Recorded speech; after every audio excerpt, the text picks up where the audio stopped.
দেখি লোকটাকে দেখলে না, উনি আমার রহমত স্যার। ওনার কারণেই তো আজকে আমি প্রতিষ্ঠিত। নাকি একটু বস, আমি স্যার একটু সালাম করে আসছি। কে তুমি? আমাকে চিনতে পারেন নাই? আমি আতিয়ার, সেলিম ব্যাপারীর ছেলে। কেমন আছো তুমি? আপনার দোয়াতে খুব ভালো আছি স্যার। আপনার সেই ব্যাতের শাসন যদি না থাকতো, তাহলে হয়তো আমি আজকে প্রতিষ্ঠিত হতে পারতাম না। তোমার কথা শুনে খুব ভালো লাগলো। ছাত্র শিক্ষকের সেই বন্ধন কি আর এখন আছে? ছোটবেলায় আপনি আমাদেরকে যেভাবে পড়াতেন, আমাদেরকে যেভাবে আদর, ভালোবাসা, স্নেহ দিতেন, এখনকার ছাত্র শিক্ষকের মধ্যে সেই সম্পর্ক তো দেখাই যায় না। আপনার মনে আছে স্যার, আমরা যদি কোনো একদিন স্কুলে না যেতাম, আপনি সোজা আমাদের বাড়িতে চলে যেতেন, আমাদের খোঁজ খবর নিতেন, সব সময় আমাদের ফিউচার নিয়ে ভাবতেন। এখনকার ছাত্র শিক্ষক, তাদের মধ্যে তো সেই সম্পর্কটুকু নেই।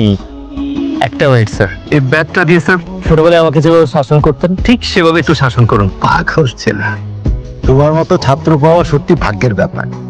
স্যার আপনি কোথায় যাচ্ছেন? আমার গাড়িতে উঠুন, আমি আপনাকে নামিয়ে দিই। তা লাগবে না। তুমি হয়তো জানো না, আমি রিটায়ারমেন্টে গেছি। এখন স্কুলে থেকে মাঝে মাঝে যেতে হয়, কাগজপত্র শৈশবত বাকি আছে ওগুলো করতে। তুমি এসছো যখন গ্রামে, তুমি বাড়ি যাও, দেখা তো হবেই, অনেক কথা হবে তোমার সাথে। তুমি আবার বের হতে গেলে কেন? তোমার না এই বিষয়টা আমার একদমই ভালো লাগে না। কোন বিষয়টা আম্মা? তুমি আমাদেরকে গাড়িতে বসিয়ে রেখে তুমি তোমার স্যারকে সালাম করতে বেরিয়ে গেলে। ভাবতে কি মনে হচ্ছে তোমার স্যার লন্ডন থেকে এসেছে, এক্ষুনি সে আবার লন্ডনে চলে যাবে। আপনি আমার স্যারকে নিয়ে এভাবে বলতেছেন কেন? তুমি তোমার স্যারকে এইভাবে গুরুত্ব দিলে আমার কাছে মনে হচ্ছে যে আমার কোনো গুরুত্বই নেই তোমার কাছে। মা আসলে তেমন কিছুই না, আতিকের স্যারের সাথে অনেক দিন পর দেখা হলো তো, তাই আর কি একটু ইমোশনাল হয়ে গেছে, তাই না?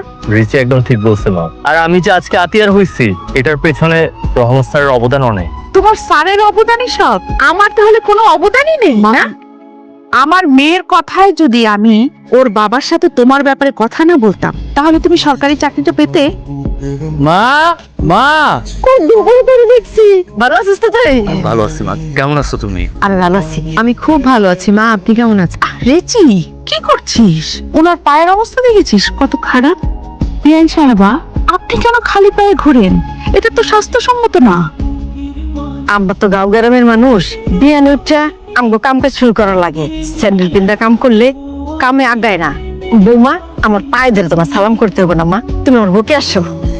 রিচি, ওনার কাপড়ের অবস্থা খুব একটা বেশি ভালো না, তো কিন্তু স্বাস্থ্য খারাপ হয়ে যাবে মা। আম্মা, আপনি এটা ভুল বললেন। আমার মা ভালোবেসে আপনার মেয়েকে বুকে জড়িয়ে নিতে চাইছে। এটা একটা সন্তানের প্রতি একটা মায়ের ভালোবাসা, একটা মায়ের আবেগ, একটা মায়ের মায়া। এটা আপনি কখনো বুঝবেন না। জামাই বাবাজি, তুমি না আমাকে বেশি কিছু বোঝাতে এসো না। আবেগ দিয়ে না কখনো স্বাস্থ্য ঠিক থাকে না। স্বাস্থ্য ঠিক রাখতে হলে সব সময় তুমি সচেতন থাকতে হয়। ওনাকে তো চিনলাম না, উনি কে? আপনাকে তো পরিচয় করে দিতে ভুলে গেছি, এটা আমার বড় আপা। আসসালামু আলাইকুম, কেমন আছেন আপনি? আমার দুলাভাই মারা যাওয়ার পর থেকে আমাদের বাড়িতেই থাকে। এতক্ষণ ভালোই ছিলাম, তোমাদের এখানে এসে কেমন জানি খুব অস্বস্তি লাগছে। তুমি তো নানু বাড়িতে গেলে বেশ এনজয় করতে, সেখানেও তো গ্রাম। তুই না সেটা বুঝবি না। বেঞ্চের জার্নি করে আইছে তো, এর লেগে মনে একটু খারাপ লাগতেছে। বেঞ্চের ঘরে আসেন, বিশ্রাম করেন, খাওয়া দাওয়া করেন, সব ঠিক হয়ে যাবো। ওকে ব্যাগ গুলো করে নিয়ে যাও।